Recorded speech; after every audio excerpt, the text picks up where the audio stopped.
There are hundreds and hundreds of prospects in boxing at the moment. A lot of them tend to look really good on their way up and then lose as soon as they take the wrong fight. So it can be hard to tell whether a prospect will end up as just a hype job or someone who's actually going to do great things in the sport. But first of all, what actually is a prospect? Because some people seem to have the wrong idea about what the word means. A prospect is someone who's not fought in the top 10 of their division. They've never won a world title. They've never been in any position to take a world title fight. Most of them are undefeated and most of them haven't really taken a real test in their careers yet.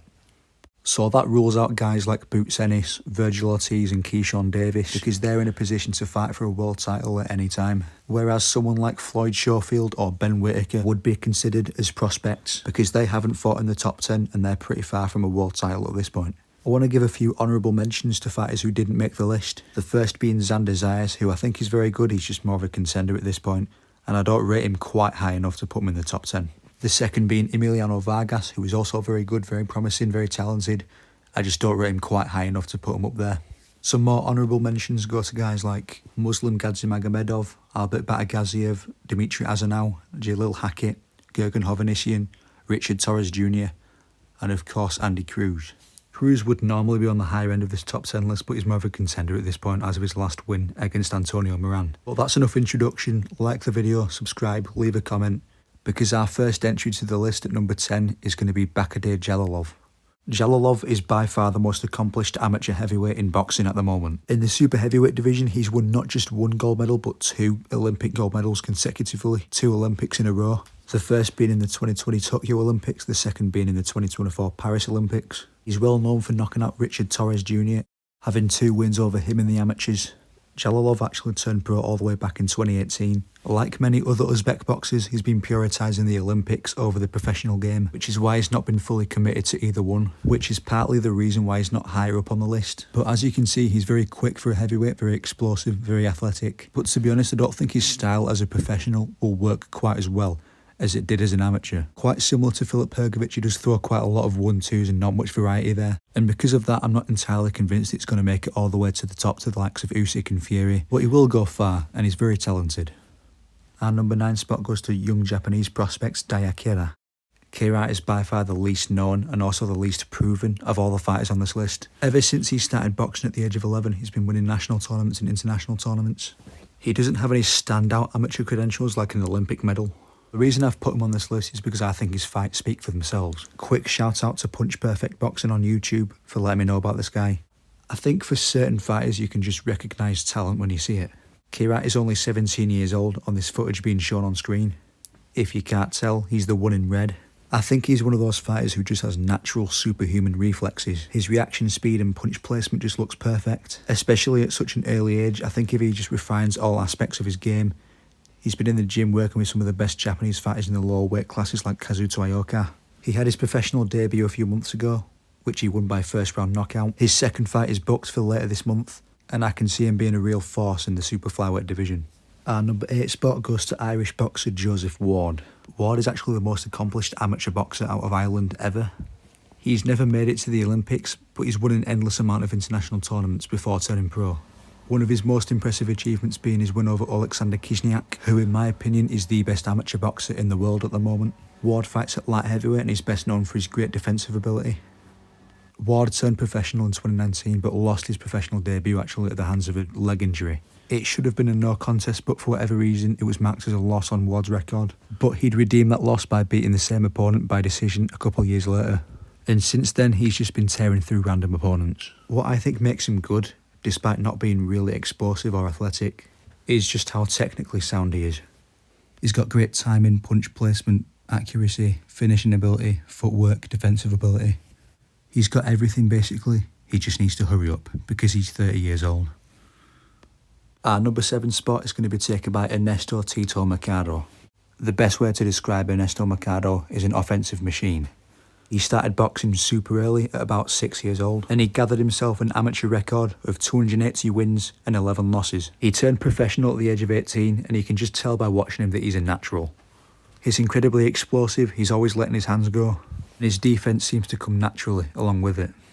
Being backed up to the ropes against Mercado is the absolute worst position you can be in, because he has no fear at all when he's letting his hands fly.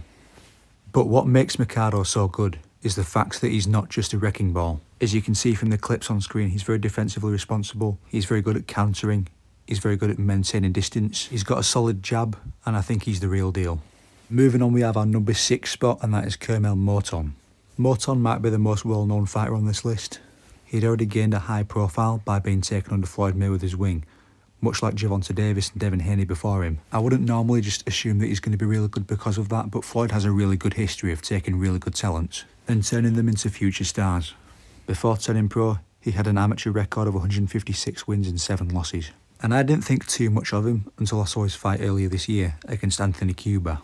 It's important to mention that this is a 17-year-old Colonel Moton that we're seeing on screen.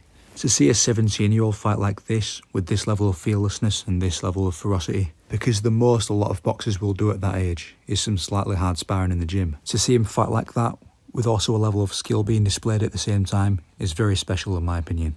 And God knows how good he'll be once he's in his mid-20s and he's improved his defence, he's hitting like a man, and he's got some real experience. We move on halfway through the list, where we're going to talk about Hassan Dosmatov. At this point, we're only talking about fighters who I'm 100% convinced will become world champions in the future. Dosmatov fights in the middleweight weight division, the smallest division in boxing, and he's got maybe the best amateur background out of any boxer on this top 10 list. He's won a crazy amount of tournaments as an amateur, including the 2016 Rio Olympics where he won gold, and the 2024 Paris Olympics where he won gold. What sets him apart from other 2-time gold medalists like Bakad Jalov is that I think his style perfectly translates to the pros. Not every great amateur boxer makes a really good professional boxer. Perfect example would be someone like Tony Yoka, but you can tell by the way Dosmatov delivers those punches that he's going to be a really good pro, and I think he could be a champion tomorrow if he was given the chance. Moving on to number 4, we have Pat McCormack. McCormack won a silver medal at the 2020 Tokyo Olympics, and my reasoning for putting him so high up on the list is similar to my reasoning for Dosmatov, and it's the fact that I can just see him being really successful as a pro with his style. McCormack to me has the perfect blend of defensive ability and offense. He's got great reflexes, great ability to counter, a really good jab, and most importantly, he's got really good snap to his punches. Even punches that land on the guard seem to rock his opponents.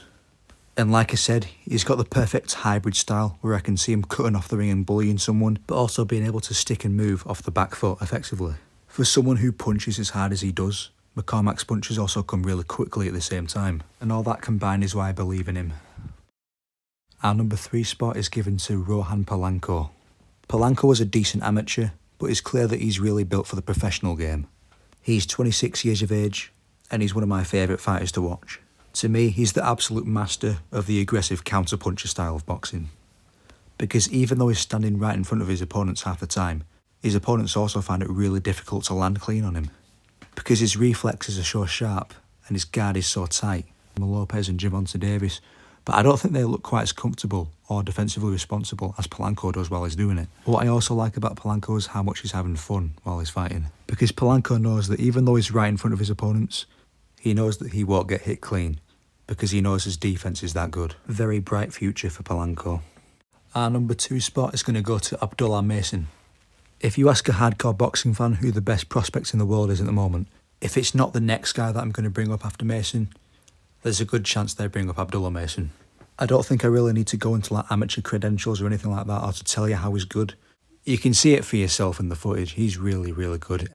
I've mentioned superhuman reflexes a few times in this video, but I think it applies most to Abdullah Mason. The best way to describe Abdullah Mason is that he sees everything in slow motion. He's razor fast, he's got great snap to his punches, but the most impressive part about him in my opinion is the accuracy. Almost every punch that he throws seems to land exactly where he wants it to. He's got basically every attribute that you'd want in a boxer. Also outside the ring, he's got really good discipline. If you listen to his interviews, he seems to have a really good head on his shoulders. He's got a smart brain for boxing, and he seems to improve every time he steps in the ring. So if he continues the way he's doing, I could see him being a future pound for pound number 1. But there's only one boxer who I think has more potential than Abdullah Mason. I'm going to give you a moment to try and guess who it is. Like the video, subscribe, leave a comment. It helps the algorithm. Give me some views. I like money. The number 1 prospect in boxing at the moment is Moses Itama. Imagine basically everything I was saying about the prospects in this video, but imagine it's a heavyweight, 6'5", with the speed of a welterweight.